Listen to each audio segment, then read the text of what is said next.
que vous vous êtes rendu compte que logistiquement, même si on se rend bien compte que ce sont des techniques que vous amenez qui sont quand même sophistiquées, mais c'est un peu plus facile ou en tout cas un peu moins contraignant que quand il y avait des décors immenses qui étaient amenés dans les docks de Londres.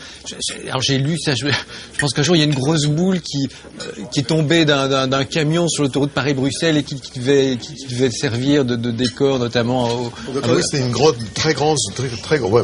J'ai des centaines d'anecdotes incroyables parce que on pensait que c'était un satellite russe qui était tombé sur la route et CNN annonçait, parce que comme c'était l'époque où les Américains et les Russes faisaient la compétition par rapport à l'espace, et étaient très contents d'annoncer que le satellite russe avait des problèmes. Donc ils se sont un peu hâtés à annoncer qu'un satellite russe était tombé sur le nord de la France. Et en fait, ce qui s'était passé, c'est que cette espèce de grande boule tango qui faisait 3 mètres, il y en avait 8, et il y avait 2 smirmorques, il y en avait un qui en avait perdu une sur l'autoroute, et qui avait explosé sous la pluie. Et il y avait un paysan dans le coin qui avait vu ça, et en se disant, qui avait appelé la police en disant, il y a un truc qui est tombé du ciel, ça brille, il y a des éclats de partout, etc. Et on voit effectivement sur Jean-Claude Bourret était déjà sur place. Voilà, exactement. Et on voit, c'est exactement ça. On voit des gars avec des combinaisons comme ça s'approcher extrêmement avec méfiance de cet endroit, de ce truc. Bogdanov écrivent une nouvelle thèse. Voilà. Et le lendemain matin, évidemment, on n'a parlé de rien parce que il s'était totalement ridiculisé.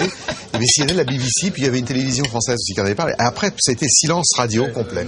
Je me trompe ou l'un des premiers clips que vous avez réalisé avec René Station à Luxembourg? C'est vrai. Oui. Et c'est d'ailleurs... En Belgique, les gens le connaissent bien parce qu'il faisait une émission avec André Torrent sur Télé Luxembourg qui s'appelait Super Jukebox. Et il était à l'antenne. Mais ce René Station était un gars très novateur en fait, avec les instruments de l'époque. Évidemment, maintenant ça semble un peu ringard.